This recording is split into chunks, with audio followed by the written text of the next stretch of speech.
Wisdom in the Weave. This is our second time we've done this. And so welcome. If you're joining us for the first time, this is going to be a gloriously wobbly, neurodivergent, conversational experience. I have the Witches in the Blanket Fort here with me. Say hi, witches.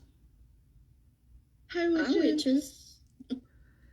So, the purpose of Wisdom in the Weave is for you guys to be able to have somewhere that you can ask questions. We get a lot of questions submitted to brightanddark.org. We get a lot of questions on our video content.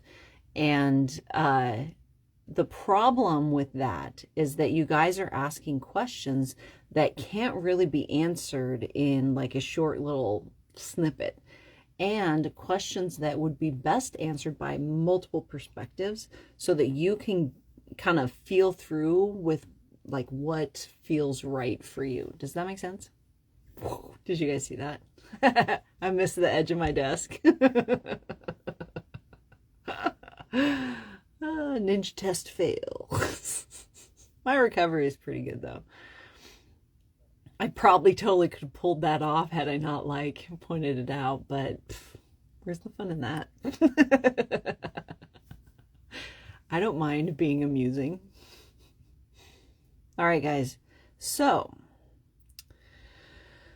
just to be clear, we don't have really a structure for this. So, if you guys have any questions at all, just go ahead and ask them in the comments. I know that there is a questions like box or whatever that you guys can use, but I would need a mod up in the chat to be able to navigate that, because I am like unfathomably not tech savvy.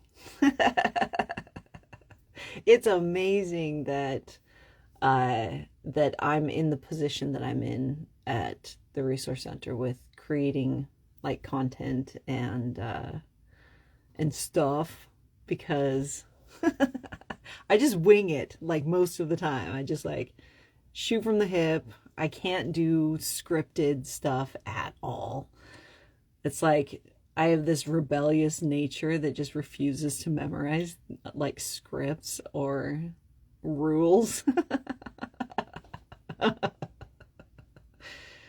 Oh well, here we are. All right, so if you guys have any questions, that's what I am kind of waiting for, to see what's going on. You can also submit questions beforehand, anonymous questions even, if you want to. And you can do that by going to brightanddark.org and submitting it there. Just say that you're submitting it for Wisdom in the Weave, and we will all just kind of like pick it apart and see what's up. Hello, Chantel. How you doing? I love that you and I are like on opposite ends of the globe. I'm like up at the North Pole. So that's great. I feel so connected to you right now. uh, Hi guys. How many of you guys were at the live we did this morning? I really like those, getting together with you guys and setting our daily practice. It's fun. It's almost like body doubling with my spiritual practice a little bit, because there's this like level of accountability, because I'm a lazy witch, or I was a lazy witch for a long time, and I just did most of my like workings in an astral temple, so I didn't really engage with physical like things so much. And when I started teaching again, I started engaging like in a different way. And I like it. It's waking up this like, this part of my spiritual practice that I didn't know I missed. So thank you for that, guys. Hi. Only the first half. That's fine. You get as much of it as you need and want. And the replay, like we get more people watching the replays than we do the actual lives. And I wonder sometimes about the timing of it, but then like that really is the best time for me to do that particular like practice, because I'm behind you guys like everyone. We're like an hour behind Pacific Standard Time. And so, yeah. Okay, everyone, very quiet. We have a very quiet live today. Very quiet. Is that me heavy breathing behind you? Do you want it to be? I'm sure we could arrange it. I'm reading the chat in the blanket fort right now. Some wild witches. It's a slippery slope, lurker. Mind your footing.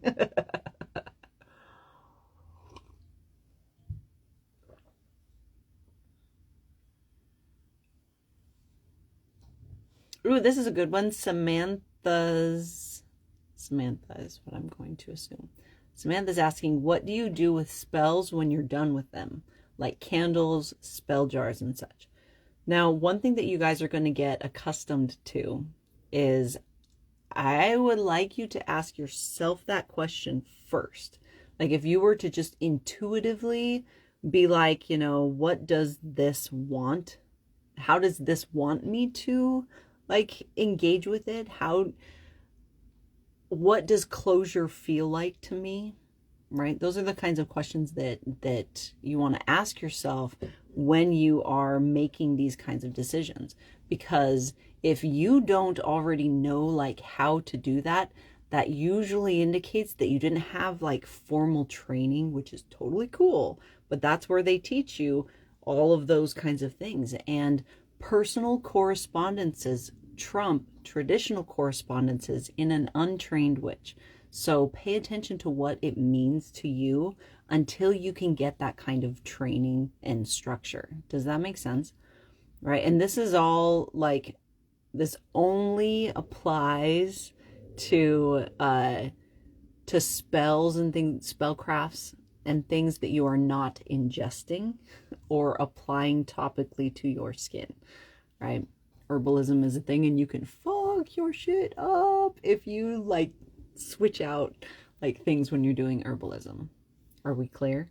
So personal correspondences with this, or personal like, you know, intuitive witchcraft is a thing. Does anyone want to tackle this? Like, what do you do with your like candle nubs and like wax like pools and things like that? Lurker, go ahead.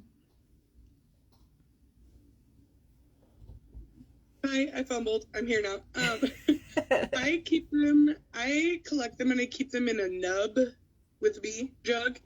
And then I melt them down and I make new candles out of them. And a lot of times I'll invite some girlfriends over and we'll do it together and bring some intentions and stuff. Mm-hmm. Did you used to go to, because we used to do that as like a big community in the Pacific Northwest, like all of us would save our nubs, like the last little bits of our candles and stuff, and we would get together as a community and melt them all down and make candles together. I still have some of those actually. Oh yeah, that's where I got it from, and that's why I like to invite even my non-witchy girlfriends, even though they do know it's from like my witchy collection. Yeah. And it's another good way for me to like build the community of people around me too. One thing also that I'll do is, because I will often, let me show you something. I will often do candle magic on like a candle holder like this that has a big base to it. You see, like a big base, meaning that thingy right there. And so I'll put a bunch of stuff in there, depending on what I'm doing. And then the candle melts down, and then there's this disc with a bunch of stuff like stuck into it. I actually have shelves that I keep those. as like a remembering of the working that I did. So it's almost like a way of cataloging or honoring them. They have like their special altar. So that's what I do or have done right now. Does anyone have any other like that? Go ahead. I just a lot depends on what's in the spell jar. Mm-hmm. And I don't have land. So unfortunately, some of the herbs end up in garbage or the disposal, or depending on how big it is. I try to put them out, and I do have a small garden, and try to put some things out in the garden, but it really depends on what's in there. I have to make sure that it's something that if my dog gets into it, is it going to hurt her? So unfortunately for me, a lot of it ends up, if I take it apart, not that I've taken a whole lot apart because I've only been doing this a few years. But yeah, unfortunately, some of it ends up in either garbage or compost. Compost isn't so bad, but I have to be careful because Willow likes to dig. And so where I put it has to be either out of her way, or I have to make sure that it's safe for her to accidentally ingest. But there are all kinds of ways, washing things away. Just make sure that it's as environmentally friendly as you can, as you can make it. And that's actually something that you can incorporate into the spell itself, is how you navigate that like disposal, or how you navigate the closure of the spell.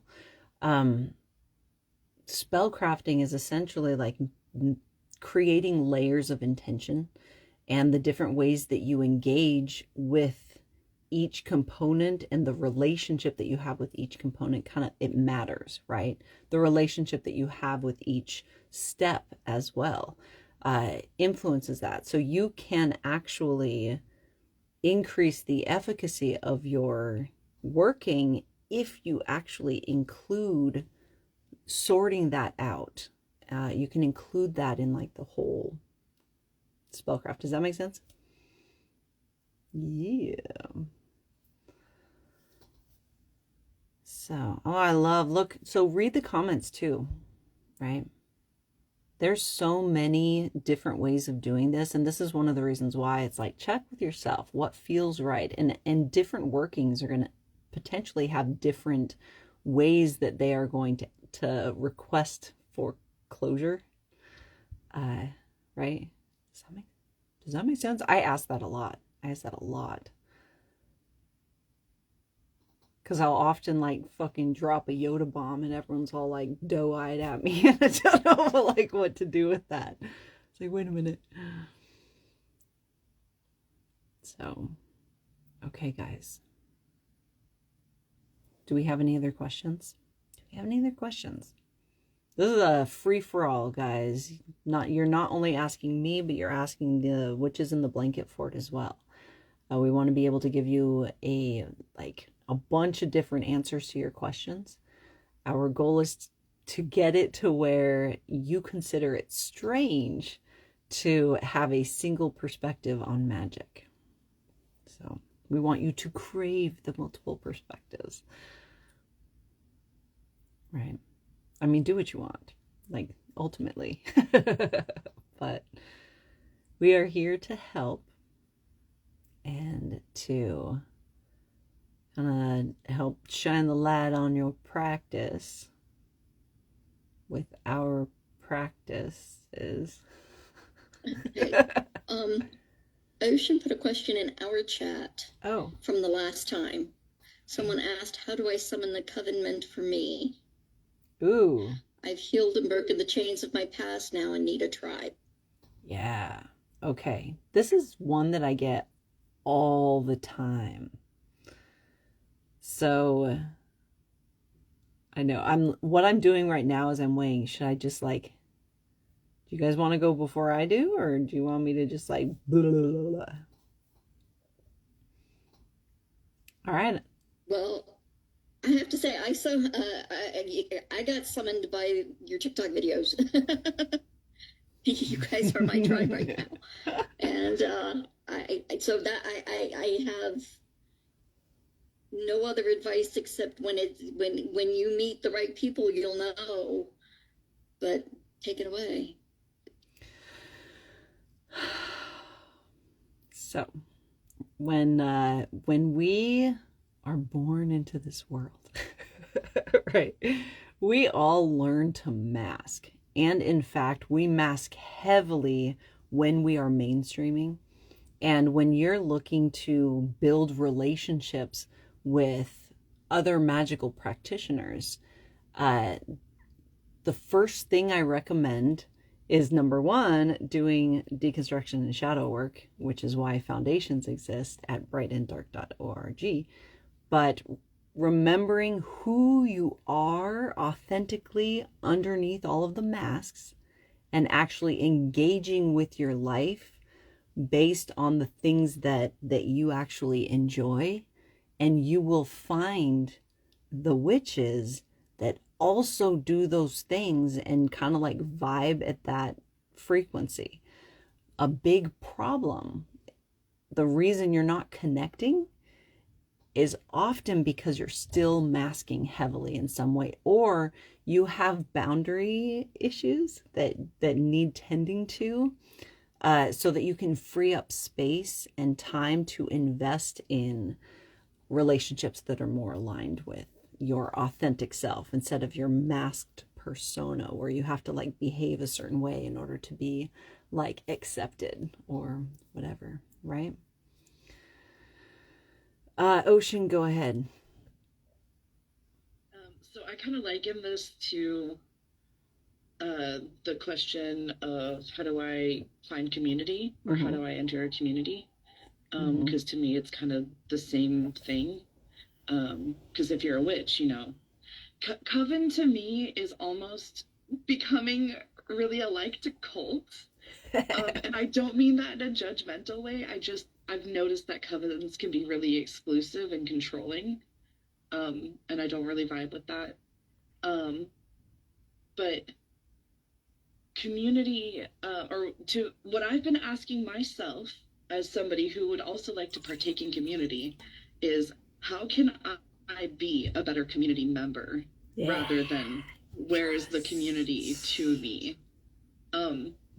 I believe as a witch that my thoughts create my reality.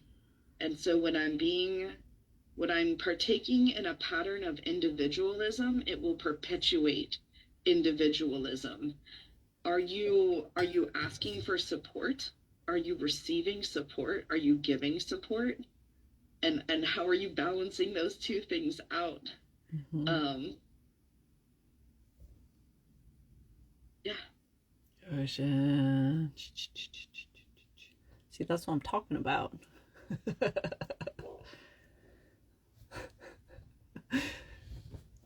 Okay, I am going to kind of scroll down because I saw this question. What do you think is the coolest witchy thing you've done?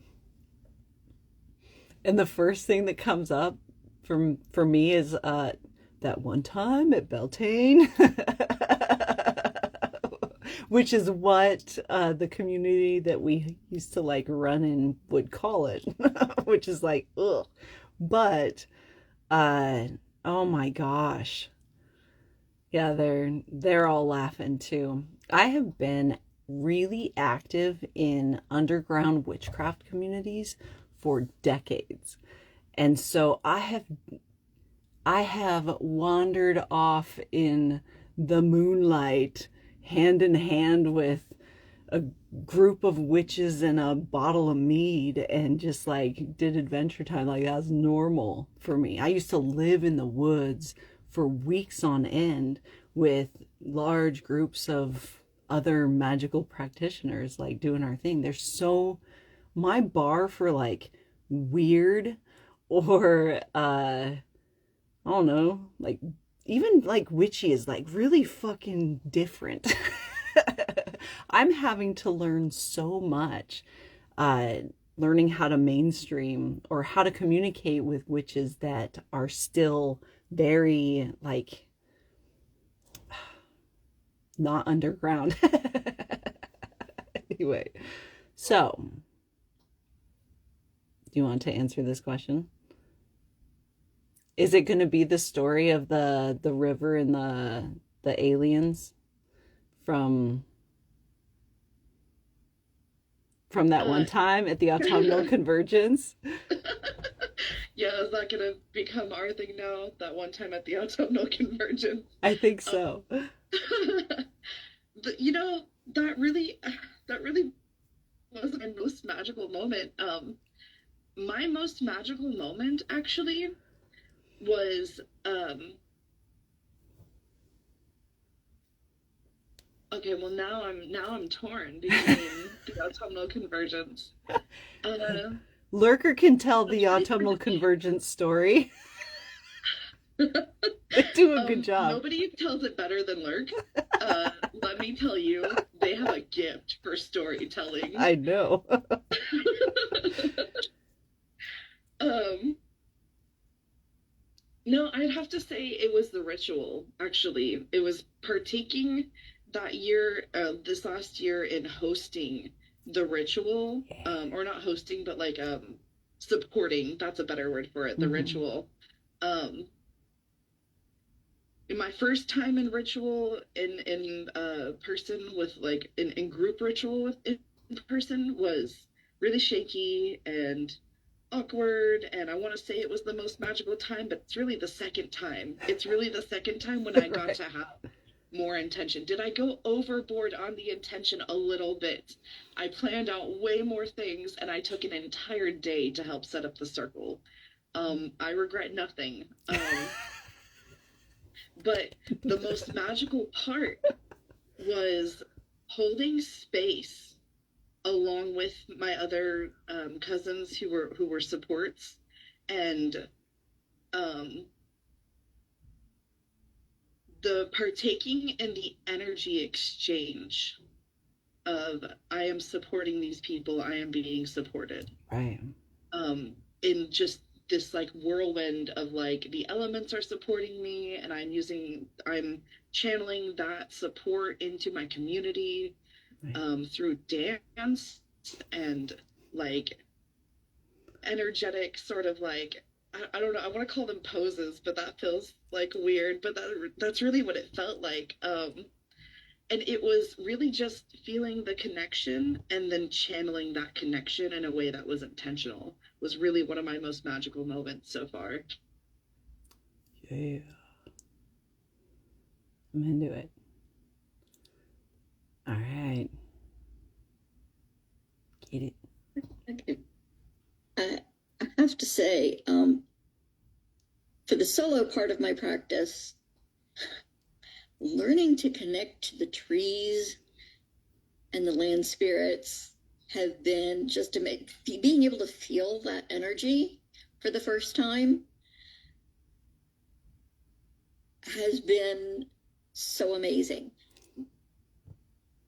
As a community, it's been the times we've connected as community, and because the energy is so intense and and and so supporting. But my solo is the trees. Yeah.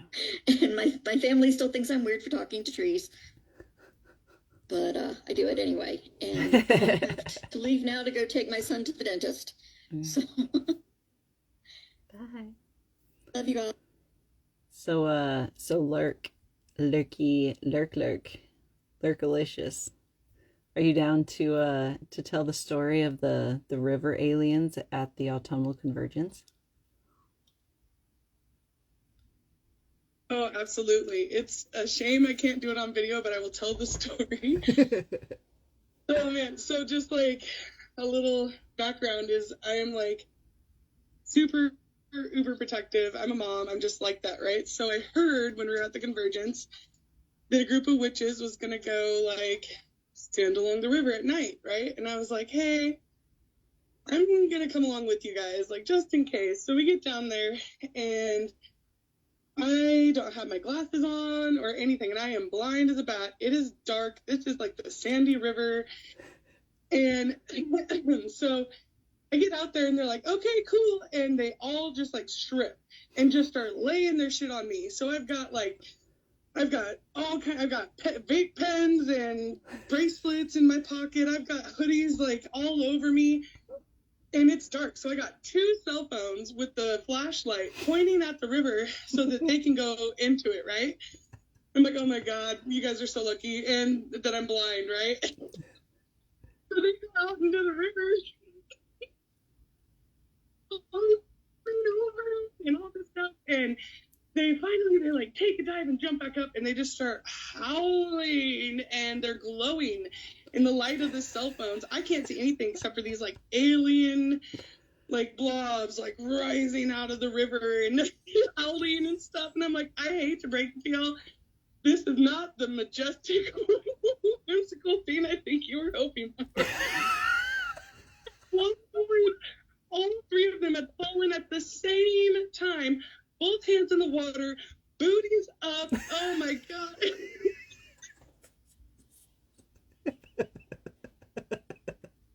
One of my most magical moments.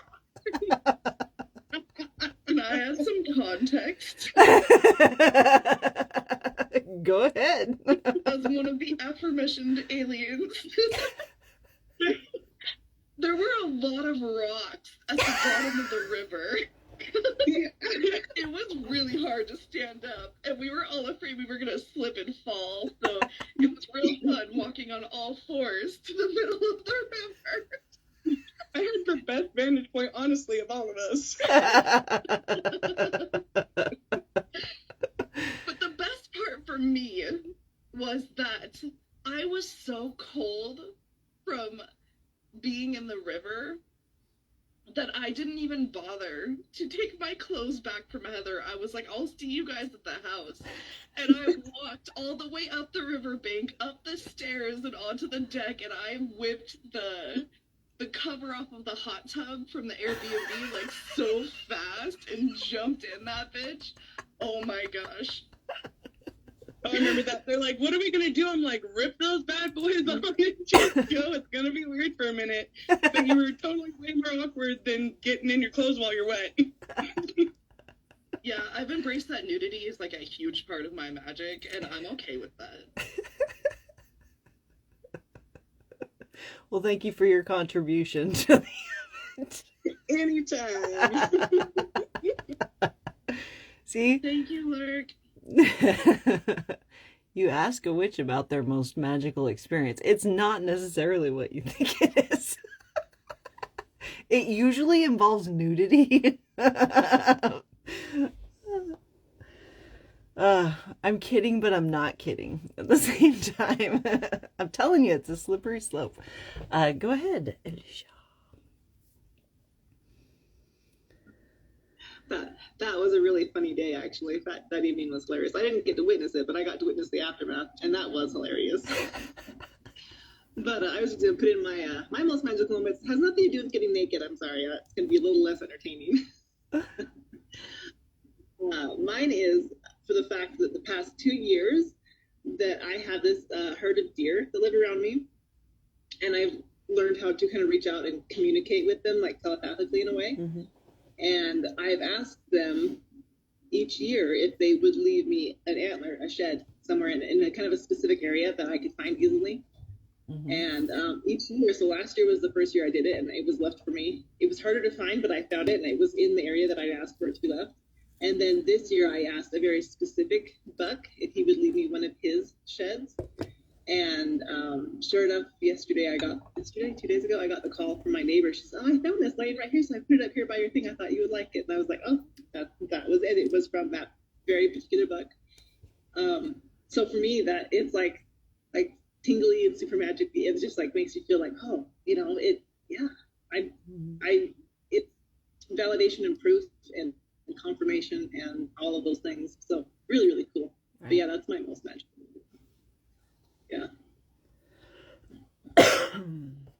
So there. And like, so I'm gonna kind of riff off of that a little bit. The expectations of what magic is, or what a like magical experience is.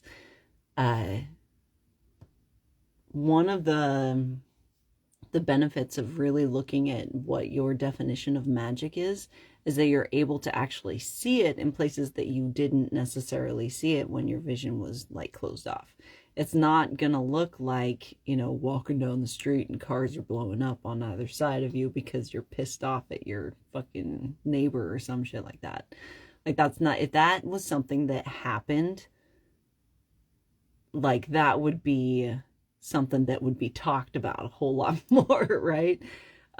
Magic is more like, you know, those just truly profound and connected experiences. And that's going to look a little bit different for every witch because they connect in different ways to their magic, right? So some of us, you know, our magic is connected with storytelling and, yeah, sharing the stories of our like experiences. Anywho, others, the magical experience, for me, it's always that connection is so great. I can tell you stories about like my favorite ritual I ever wrote. My favorite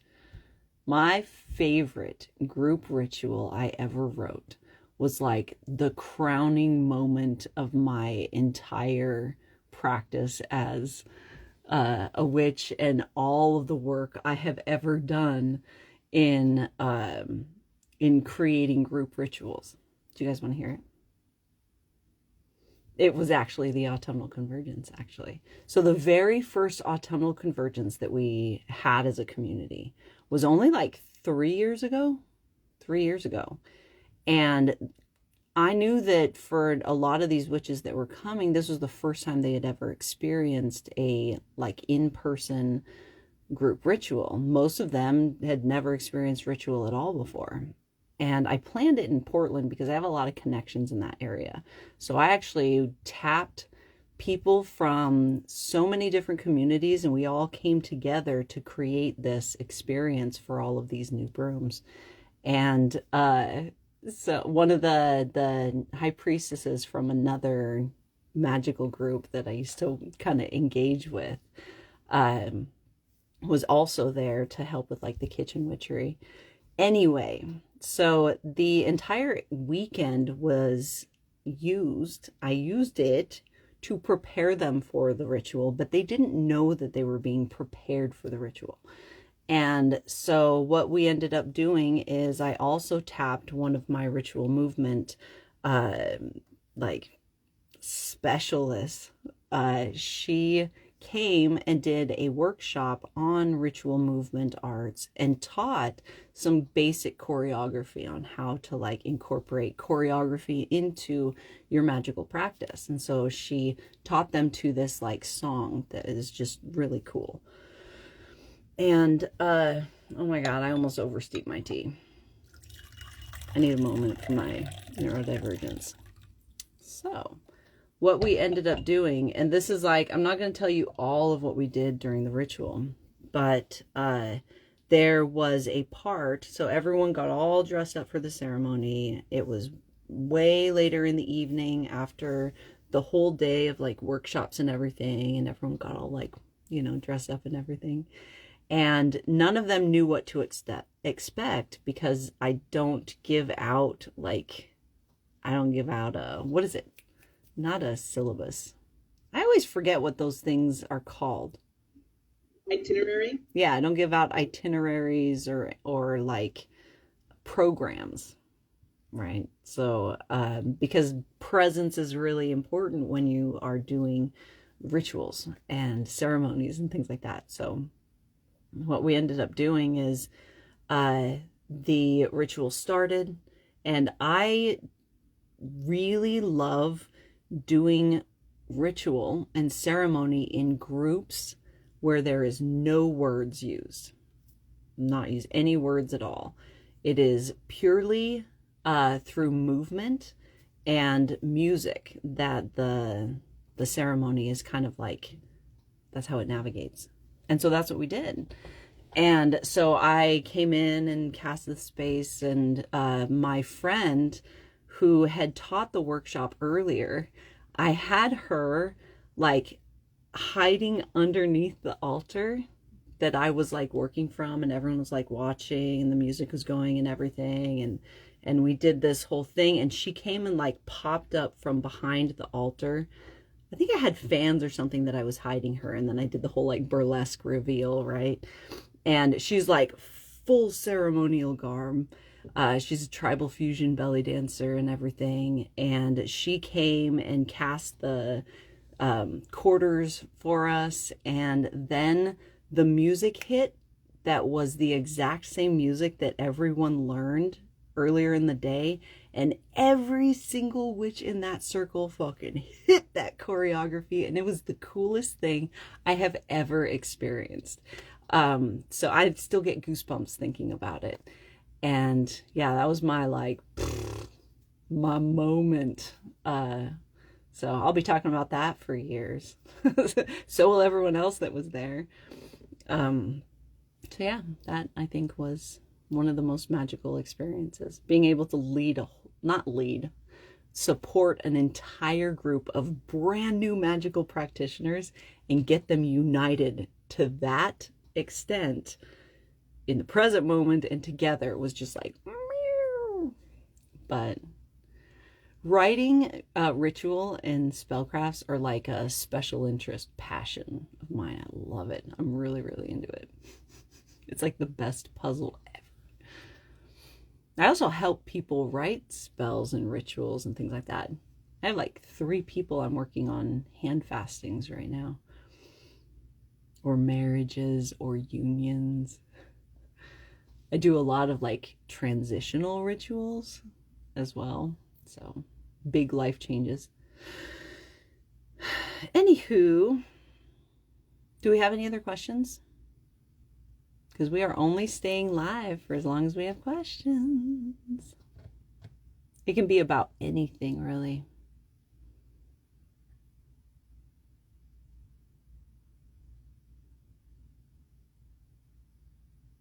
Ooh, this is awesome.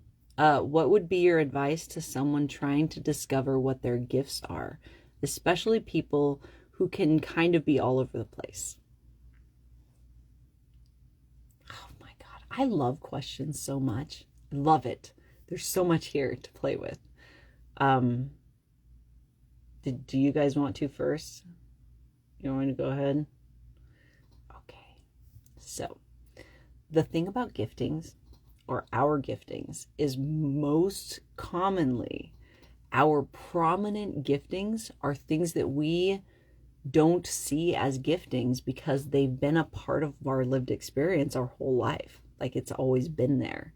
And so a lot of new witches get really caught up in looking, like searching for, like developing their giftings or that, and they get an idea of what they want that to look like, and it makes it to where it kind of blinds them to what is actually present, right? So if you're so focused on clairvoyance and you want to be able to have these like really intense visions of the future and blah blah blah, but you have always been so good at puzzles your whole life, just been this like whiz at puzzles, right? And you see that as like, you know, a mundane thing that isn't really like important. How could that be a gifting? This is the shit I'm talking about. The way that your mind works this way for a reason. And you being all over the place, you are only all over the place because you were taught that it is ideal to focus on one thing at a time and to like see it through to the end. And you are lazy and flippant or whatever if you don't follow it through, right? Bullshit. That's not how our minds work, right? Why not set it up to where it's in alignment with the way that your mind works? Your curiosity is your intuition. And even though it takes you in all of these different directions, even when things end, like you don't finish it, you know whether or not you want to do that thing. And that is still helpful. And there is something in everything that isn't necessarily the thing itself, right? So you might be obsessed with crochet, but it's not necessarily the crochet, it's the knot magic, and or it's the being participating in a more like in a deeper way in like the clothing that you're wearing, right? It can be so many different things. So, wow. I feel like I went on a tangent and kind of went all over the place. Oh, yeah, now I'm back. That was fun. So, look for your giftings in the things that you've been really good at your whole life. Things that you take for granted. Bonus points if it's something you reject or were taught to reject as a child. That's usually where it is too. So this is also my favorite puzzle, is identifying giftings and helping people kind of like sort out what's going on there and developing a relationship with what's going on so that you actually like enjoy your life instead of being like all the time. Go ahead, Alicia. That's been one of the hardest and most interesting things for me this past year to figure out and feel out. Mm-hmm. Yeah, so it's one of those, the more I just take a deep breath and slow down mm-hmm. and get back to more of my child self. What did I like to do? What did I just find myself being drawn to do as a child? Those are the things that the more I get back to that and how I felt like that, the more I can feel that magic inside me. And then the more that I apply that to the things that I'm doing, like painting or the photography or just connecting with the animals and things, I can feel the magic coming out in that now, whereas a year ago I couldn't. Right. But it's been a combination between shadow work and scraping away all of that, all of the dust, all of the learnings and teachings and you shouldn't do this and you can't do that and you can't do this and this is not how you're supposed to be, and I have to wipe all of that away. And the more I get back to that deeper childhood self and expressions that I was doing with myself, the more I can feel that there is where my magic is. And the more I'm trying to develop that, the more I find that, and the more other Claires come into play with it. So other mm-hmm. Claires have come in online more. Okay. So yeah, just trying to get back to very basics and feel what feels the most natural to you. Mm-hmm. And try not to limit yourself. A lot of times we get obsessed with putting ourselves in a box of like, I need to figure out what kind of title I have, and limit yourself to I'm a fucking forest witch, or I'm an ocean witch, and I'm gonna completely block off all of this stuff because that's not what anyway. Don't put yourself in boxes. Like, fuck that. Why? Anyway, thank you, Alicia.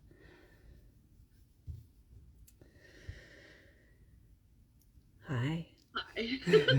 Hello again. Hi. I just kept thinking, you're like, don't be an ocean witch. I'm like, I am ocean and I am a witch, but I'm not an ocean witch. Mm-hmm, mm-hmm. I am a little bit of an ocean witch, but it's like I'm every witch. Mm-hmm. Sorry. No, that is exactly what was playing in my head. Like, that was absolutely psychic of you. So identifying giftings, I would ask, how do you naturally interact with your experience? Like, especially like an open experience, like if somebody just put like I mean, the first thing that comes to mind is art, because I'm an artist, and mm-hmm. So if somebody put like a blank canvas and paint and pencils and every art supply you could possibly imagine around you, like let's say you're just feral in a Michael's or something craft store, and you could just do whatever you want, what would you do? Like, how would you interact with that unprompted? Mm-hmm. I would also ask you what your sensory experience is like. Yep. Feel into each of your senses, and how do you feel, like, what experience do you have with each of those senses, and what messages or what's that?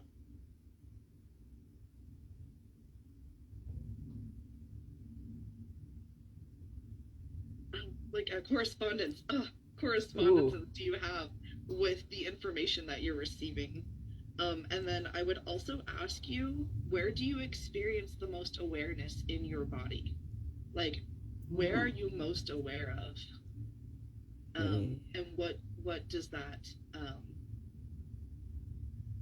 what is that part of your body saying to you? Mm-hmm. Ooh, I love that, Ocean, so much. Mumble Fairy says, I would start about 10 projects. Okay, scale out. You guys are too all up in it. Scale out, okay? When you are the kind of witch that tries a whole bunch of different things, right? I used to say that I was cursed with creativity. I couldn't just, like, you know, deal with the thing as it is. I had to, like, fucking zhuzh it in some way, right? Those of us that interact with our world in that way, that really creative world, what if your gifting is that creative flow and that manifestation, bringing things from the other side into the physical world? Because that's what you're doing when you're engaging with some kind of medium, right? You're bringing something from one side to the other side, and that is a gifting. And we're able to do this in so many different ways. And when you are exploring all of these different ways to engage your magic, or these different ways to engage with, like, to create relationships with different items, right? Spellcrafting and that kind of stuff. Every time you try something new, it's like stretching that energetic side of yourself, and it's putting a new tool in your fucking tool basket as far as spellcrafting in general, right? Because any artistic, any creative, anything you can spell, like anything you can weave deeper intention into. So yeah. This has been fun. Like I was saying earlier, in the earlier live today, is something that I keep hearing over and over and over again is this, like, grumbling about the time change. So it's funny. We don't have as many witches in the blanket fort as we usually do, and I think that's because. And there's several of us on a super secret mission yesterday for 7 hours straight. Super secret mission. I hate not being able to tell you guys what's going on. It's really hard. It's so hard. I don't keep secrets well. I'm really good at not telling other people's stories, right? So I don't talk about people. I don't talk about people or anything like that. So it's not like that is something that's difficult for me to, like, keep. It's when it involves me and something that I am doing, because number one, I'm super, like, transparent. It's just too difficult for me to keep track of, like, alternate fucking stories and shit. So I tend to just, like, blah, blah, blah, blah, blah, and be kind of unhinged about that. So when there's a secret, when there's a super secret mission, it's just like, I'm not gagged very well. It's really hard. And it's dumb because it's, like, my own stuff. And I'm like, anyway, life is weird. So, guys, are we ready to wrap up this working? Thank you, everyone, for showing up today and hanging out with us and having these conversations is so great. We're going to be back doing this again on Tuesday. And yeah, if you have any questions, like specific questions, or if you need advice on how to navigate something, it can be anything from your like mundane, mainstream, regular old life, or it could be anything as far as your magical practice. We're really good at giving advice on like anything. So let us know how to help you. And my advice for a novice witch to begin their shadow work practice, which you are like, you're saying the magic word and all the witches in the blanket fort light up about that one.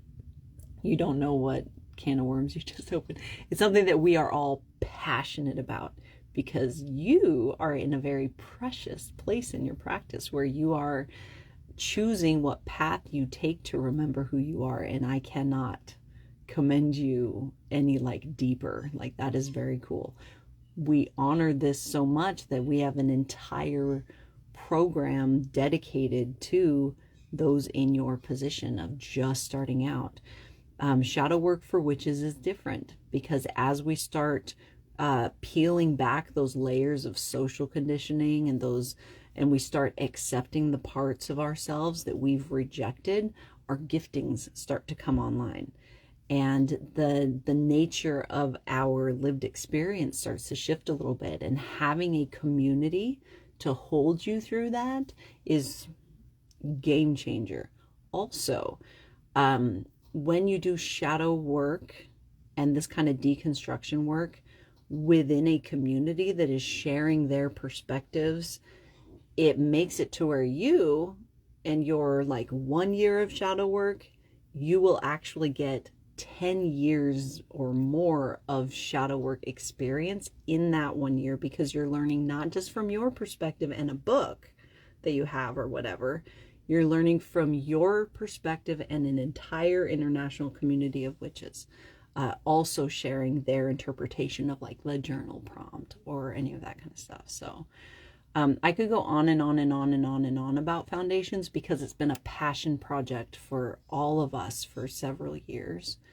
So if you're needing help with shadow work, if your guides are like, hey, you might want to take a look at some shadow work here, foundations, go to brightanddark.org and sign up for the foundations program. Do the thing. We got you. All right. Oh yeah, and for those of you that were super duper interested in that video that I did about cultivating a relationship with the spirit of your home or waking the spirit of your home, we had such a huge response that we decided to do an intensive like 2-hour workshop on it. And so tickets are still available at brightanddark.org under the workshops tab. And space is limited because I prefer to keep these workshops intimate because they are casual and conversational. You can actually ask your questions, and in this workshop we're going to actually do a thing. We're going to actually engage with the spirit of our homes.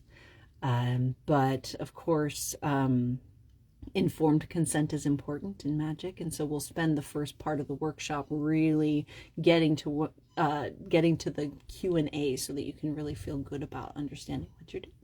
The best way to message me or any of the witches at Bright and Dark is through our website. There's even a little chat that you can interact immediately with a witch, almost immediately. If they're not sleeping, they are answering the questions there. So you're not interacting with some like AI or whatever. There's actually a witch there. But yeah, brightanddark.org is the best way to contact me. Messaging through social media, my DMs are a hot mess. I don't want you to get buried there. So go to where the help is. All right.